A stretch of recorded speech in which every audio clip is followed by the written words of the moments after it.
Allora, un momento di pace, Daniele De Michele, H, also known as Don Pasta, grazie per essere qui. Un piacere. Perché qui Daniele? Perché a Giornate di Lettura ha portato Naviganti, che è un, come possiamo definire, un progetto, un documentario, un pezzo di vita, potremmo stare qui, no? È vero, perché sì, è un documentario, però effettivamente... Una fotografia anche di un momento, no? Perché è nato in una... Esatto, diciamo.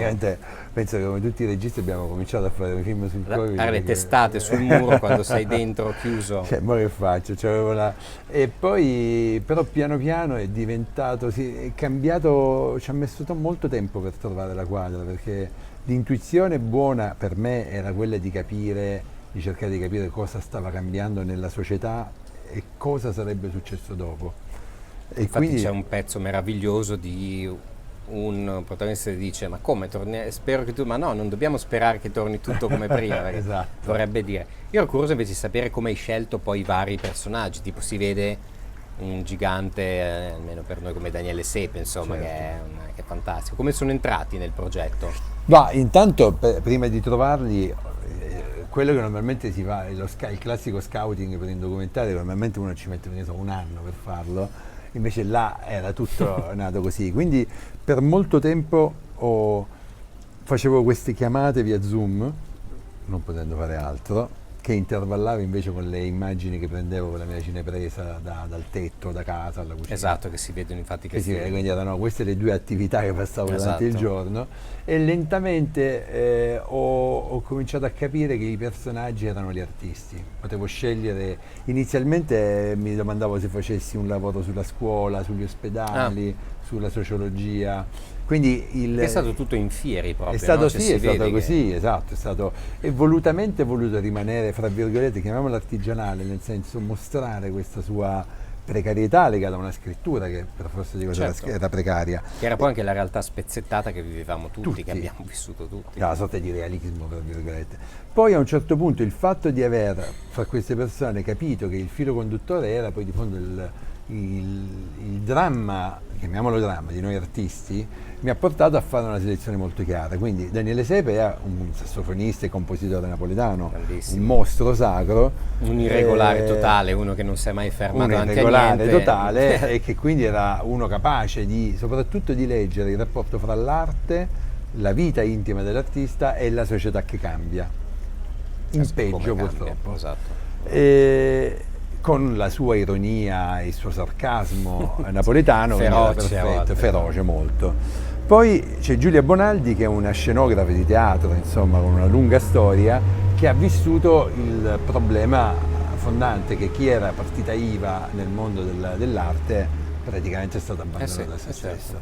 È rimasto così, non c'è avuto né sovvenzioni. Né sovvenzione, niente, con tutte le commesse che partivano, e quindi c'è stato questo.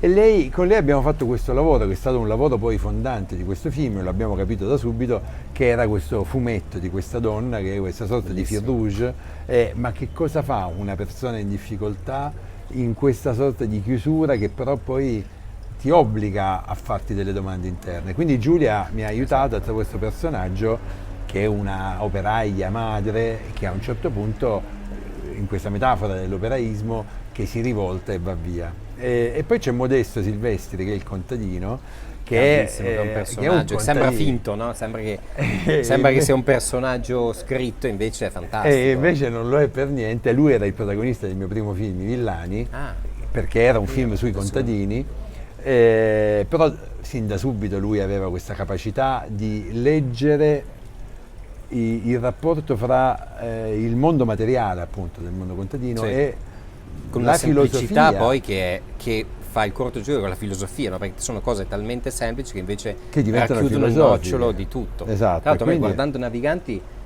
a parte che mi sono venute in mente tante cose vissute durante il lockdown che avevo rimosso, e quindi mi chiedo poi quanto il subconscio abbia spostato, perché quello sarà una cosa che ci uscirà tra 10 anni.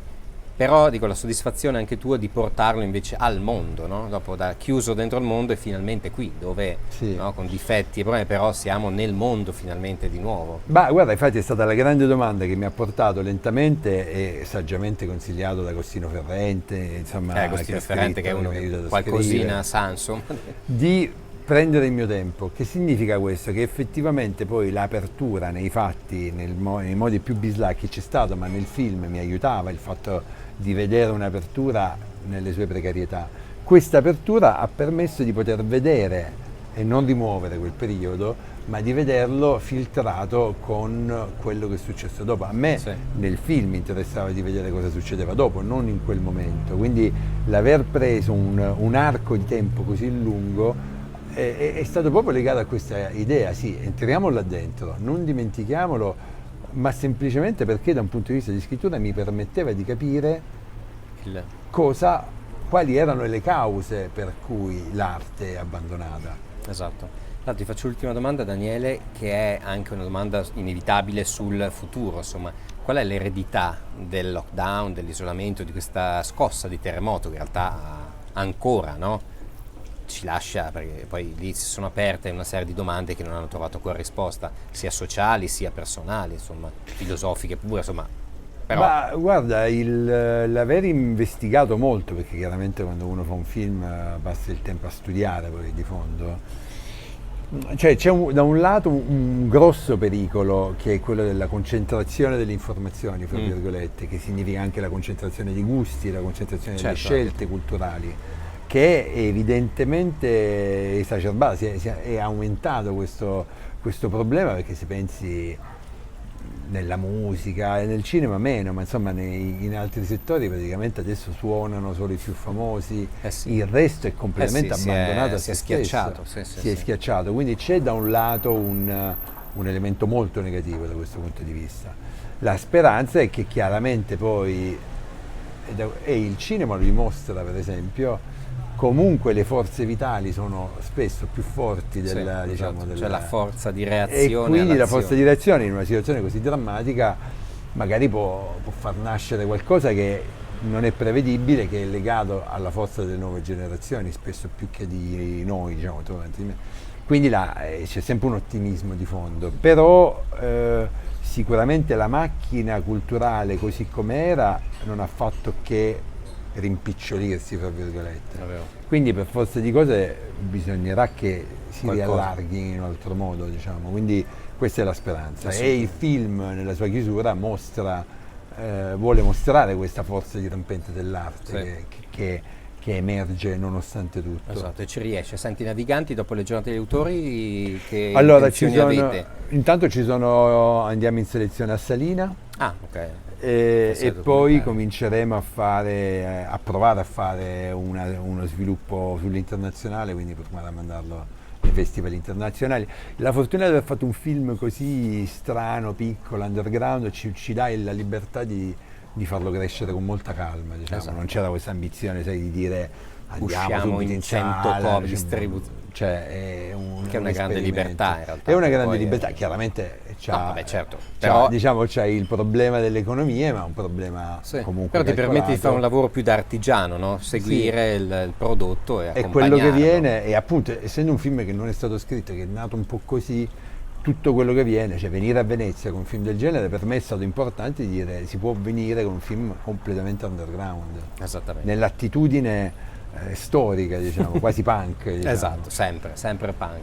Grazie mille De Michele, Naviganti. Buon viaggio allora. Buona rotta. Grazie mille. Grazie.